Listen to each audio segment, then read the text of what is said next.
future of sport. The Ultimate Fighting Championship.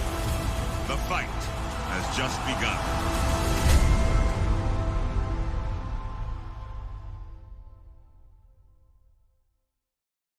What's up, everybody? I'm UFC President Dana White, and we're coming up on UFC's 30th anniversary this year.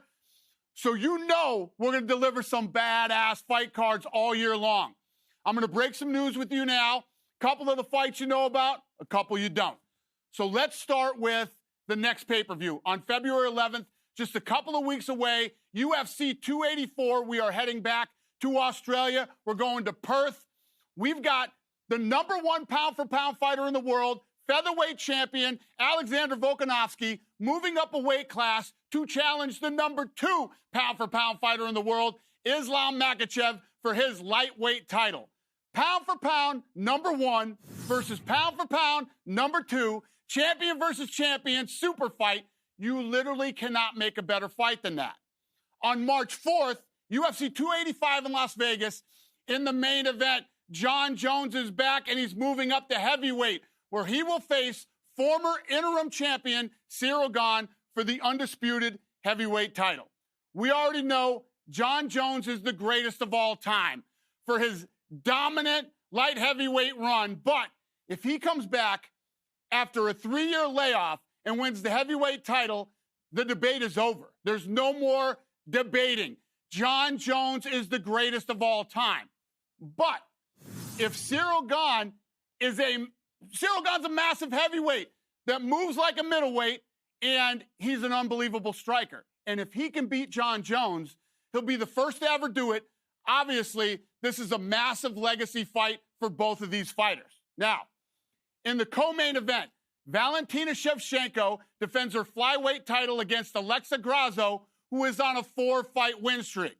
Plus, we got Bo Nickel, one of the best prospects ever to come off the Contender Series. He's fighting Jamie Pickett, another Contender Series alum. We got Jeff Neal versus undefeated 16-0 Shavkat Rakhmonov. That is a badass fight. Now, rounding out the main card, Dan Hooker, who's never in a boring fight, is taking on Jalen Turner, who is on a 5-fight win streak. This card is incredible. The prelims have Derek Brunson versus Dricus du Plessis. We got names like Cody Garbrandt, Amanda Hebus, Ian Gary, Julian Marquez. Even the prelims are loaded with badass fights. So you do not want to miss this card on March 4th in Las Vegas. And we can't forget about the second pay-per-view in March on the 18th. It's UFC 286 in London. No new fights to report there, but do not forget, it's headlined by the rematch of 2022's upset of the year. New welterweight champ Leon Edwards makes his first defense against Kamaru Usman in the rematch. Edwards gets to defend the title in front of his home crowd in London, and Usman goes into enemy territory looking for revenge. Now, the co-main event is Justin Gaethje versus Rafael Fiziev. This has the potential to be the fight of the year. And I tell you guys this all the time. If you have never seen a fight in London, England, this is your chance. Grab some tickets now. There is no better crowd anywhere in the world than the crowd in London. So do not miss this opportunity. Now, next up, April 8th, UFC 287. Here's the lineup. In the main event, middleweight champion, new middleweight champion, Alex Pereira puts his title on the line in his rematch against former champ Israel Adesanya. The co-main event is Gilbert Burns versus Jorge Masvidal. Also on the card, we have Raul Rosas Jr., another Contender Series alum.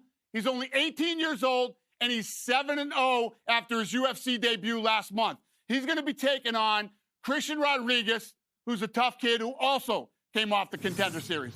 Plus, Kevin Holland versus Ponzinibbio, and rounding out the card in the main event, rounding out the main event card is going to be Rob Font versus Adrian Yanez. Tell me that one's not going to be a war. These prelims are loaded with great fights. We got Gerald Meerschaert versus Joe Pyfer, and we're still building that card right now for the April 8th pay-per-view. So that card's going to be incredible. The fights we're working on the rest of this year, I can't tell you about them because they're not done yet, but I will announce them when we're ready. And if you are a fight fan, 2023, UFC's 30th year, may be the best ever.